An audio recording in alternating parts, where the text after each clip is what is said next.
Olá,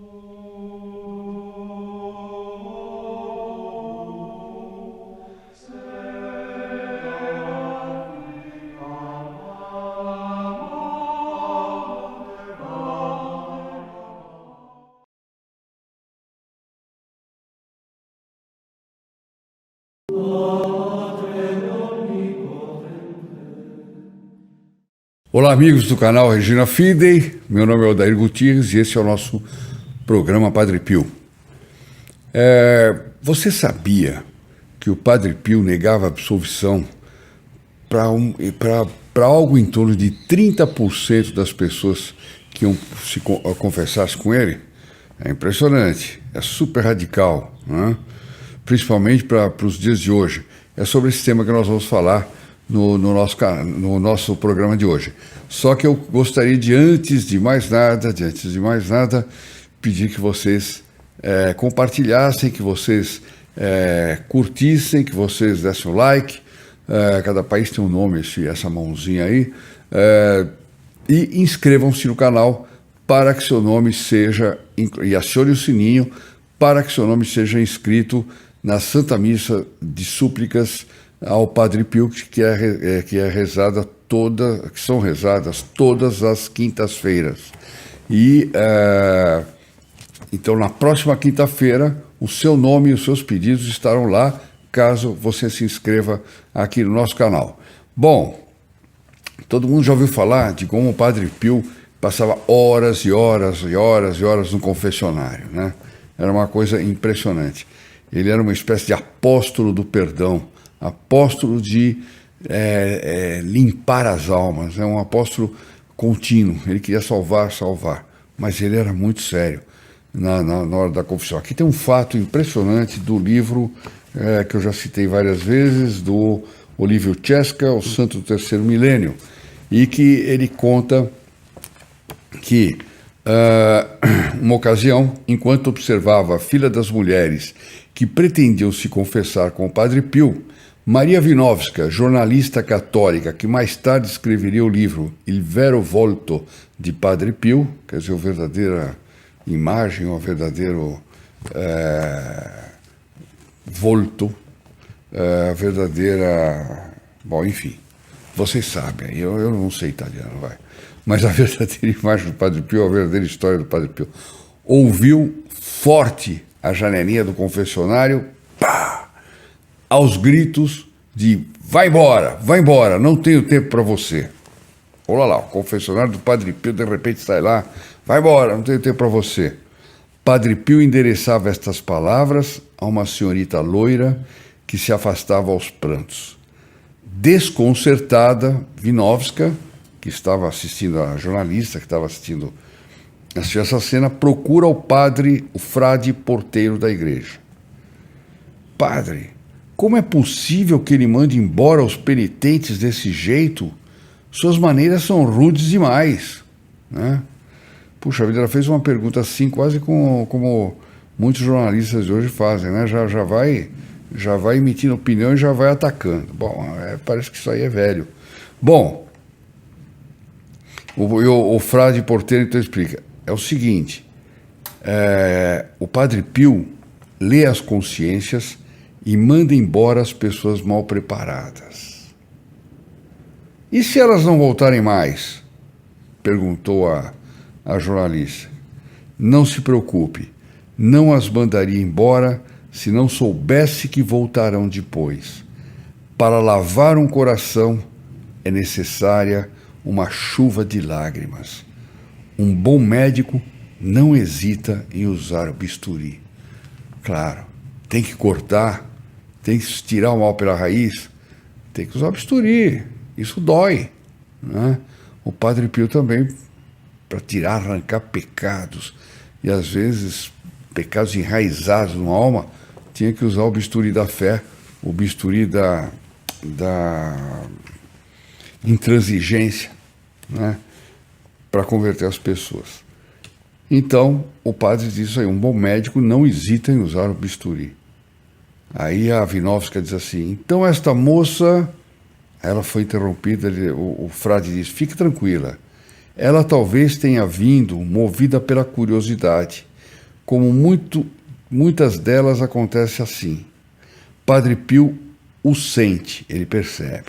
Não quer que venham confessar-se para o ver. Isso não é confissão. Dentro de 2 ou 3 dias, esta moça voltará preparada. O padre certamente já rezou por ela, quer dizer, ele tinha sido forte, intransigente, falou, vai embora daqui, não tenho tempo para você, mas ao mesmo tempo já rezou pela conversão daquela moça. O padre certamente já rezou por ela, mas a graça precisa de algum tempo para agir. Eu acho que fiz muito barulho de papel aqui e acabou não saindo o que ele disse. O padre certamente já rezou por ela, mas a graça precisa de algum tempo para agir. Conforme o testemunho dos que o conheceram, negava a absolvição a mais do que qualquer outro padre. Né? Isso está dizendo o autor do livro.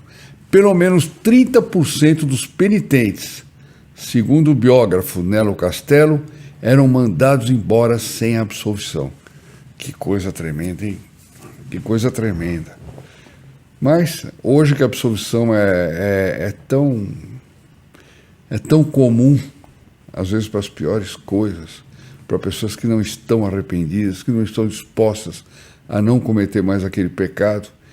Tem casos que a gente sente que a absolvição é quase automática, né? Mesmo assim, ninguém vai te confessar. Ninguém procura lavar a alma, ninguém gasta lágrimas para lavar a alma, né? Como dizia aqui o padre. A nossa situação é triste. Por que fazia isso? Continua o autor, sobretudo pelo perigo das comunhões sacrílegas, ou seja, pessoas que comungavam sem estar em estado de graça, sem ter se confessado dos pecados. De resto, qualquer negligência que significasse desrespeito ao Santíssimo Sacramento era tomada muito a sério. Meu Deus, hoje em dia a gente vê cada coisa que se faz com o Santíssimo Sacramento. Eu vi outro dia uma cerimônia numa igreja de uma dança em que as pessoas iam passando o ostensório de um lado para o outro. Vi também um que aparece o Santíssimo Sacramento carregado por um drone. Olha, coisas assim, que se o Padre Pio estivesse lá, eu acho que, enfim, nem preciso dizer, né? Você já nos acompanha aqui há tempo para poder fazer a própria interpretação. Assim, genuflexões apenas esboçadas.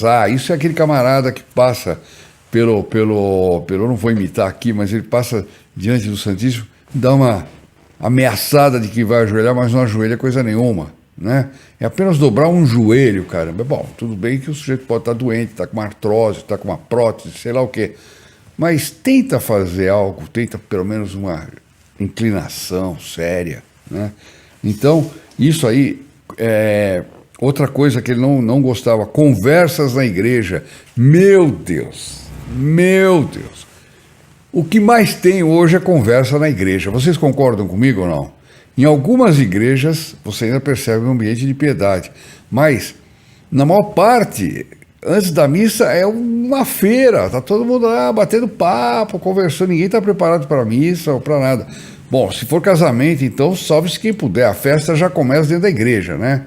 Então é muita conversa, blá blá blá, aquele ruído da igreja que só para na hora que começa a tocar alguma música lá e que vai entrar a noiva.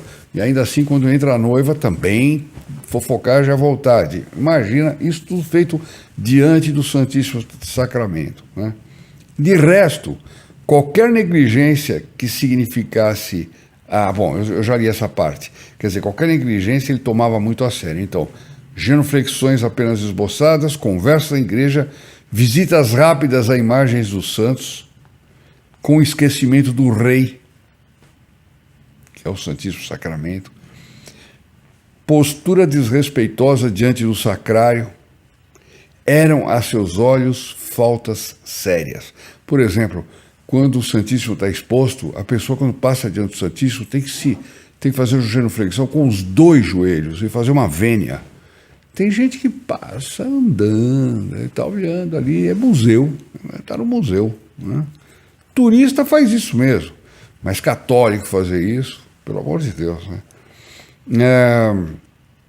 Eram faltas sérias, pois denotavam a ausência de fé e de amor naquele que, por amor, quis tornar-se o divino prisioneiro dos homens. Quer dizer, nosso Senhor Jesus Cristo, de alguma forma, ele é um prisioneiro nosso quando ele está ali no sacrário, sempre nos esperando, sempre pronto para nos conceder graças, e muitas vezes é tomado como um prisioneiro comum de cadeia pública, né? Daquele que come quentinha, que ninguém dá bola para ele, etc, etc. Bom, uma coisa que me chamou a atenção, vou aproveitar aqui nos minutinhos que nós temos, é o seguinte: os canais do YouTube, o nosso canal está crescendo, graças a Deus, mas eu fico impressionado quando tem um canal de política ou de fofoca política, que esse canal explode. O camarada coloca ali, daí uma hora ele tem 20 mil views, né? Outro tem 200 mil views em 2 horas. É um negócio impressionante. É normal até certo ponto. É normal porque o Brasil está passando por uma grande transformação. O Brasil passou por eleições onde o povo se manifestou de que não aguentava mais a situação anterior. E a partir daí o brasileiro começou a tomar uma consciência política muito grande. Evidentemente isso aí pode dar em desvios, que é se preocupar muito com a politicagem, né? Quem vai ser preso, quem não foi, quem brigou com quem... Bom, então, moral da história, esses canais, eles têm uma visibilidade absolutamente impressionante, né? Impressionante. Mas as pessoas que votaram, o que as pessoas não percebem isso é que as pessoas que votaram no atual governo votaram por quererem uma mudança moral, muito mais do que uma mudança econômica, uma mudança de estruturas, etc., na saúde, uma mudança moral, porque ninguém aguentava mais o que estava se passando nos governos anteriores em matéria de revolução cultural, em matéria de desmoralização dos costumes, em matéria, enfim, de tudo, certo? Então, o que seria normal é que as pessoas dessem muito mais importância para as questões morais do que para as questões meramente materiais, embora também a elas se deva dar atenção, né? Mas quando a gente conserta a parte moral, todo o resto se conserta. Na vida do Padre Pio nós vamos ter vários exemplos desses de pessoas que se recuperando a parte moral, às vezes com uma muito boa confissão, etc. Mas infelizmente não é isso que acontece no nosso público católico, e eu gostaria que nós aqui do nosso canal, nós tivéssemos essa visão, que nós procurássemos ver esse aspecto e rezar para que também os governantes possam ter essa visão. Na liturgia bizantina de São João Crisóstomo, a horas tantas tem uma oração pelos nossos governantes, né? Porque deve-se rezar pelos governantes. Eu coloquei, antes das eleições aqui, eu coloquei um vídeo onde eu pedia que se rezasse pelo próximo governo que ia vir, né? Tudo indicava que o Bolsonaro ia ganhar, mas que ele, sem orações, sem a ajuda de Deus, não ia conseguir nada. E ninguém consegue nada, não é só ele, não, né? Eu tive pouquíssimas pessoas que aderiram, pouquíssimas pessoas que rezaram. Por quê? Porque as pessoas naquela hora estavam preocupadas com a politicagem. Eu gostaria muito que vocês, todos que nos assistem, que participam dessa família, desse grupo aqui, procurassem valorizar os canais que tratam de questões religiosas sérias, porque também há uma exploração violenta de canais que são pura tapiação, no sentido de falar de coisas assim malucas. Eu vou falar de uma aparição que houve no alto de uma torre, numa praia de Portugal, e aquilo de repente vira uma onda, não sei o que, todo mundo fala. Aí outro resolve publicar profecias de tal padre que nunca existiram, né? Outro resolve publicar o 5º segredo de Fátima. Bom, tem de tudo na internet.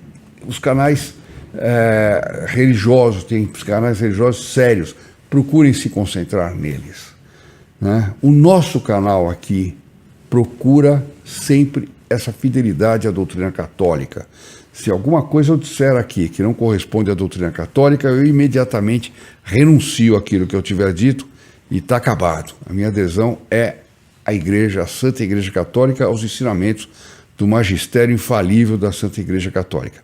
Eu queria então, com essas palavras, finalizar o nosso vídeo e pedir a vocês que se inscrevessem, que me ajudassem nesse apostolado do Padre Pio, porque o Padre Pio é o exemplo do que nós devemos ser, do que nós devemos seguir, do que um sacerdote deve seguir, né?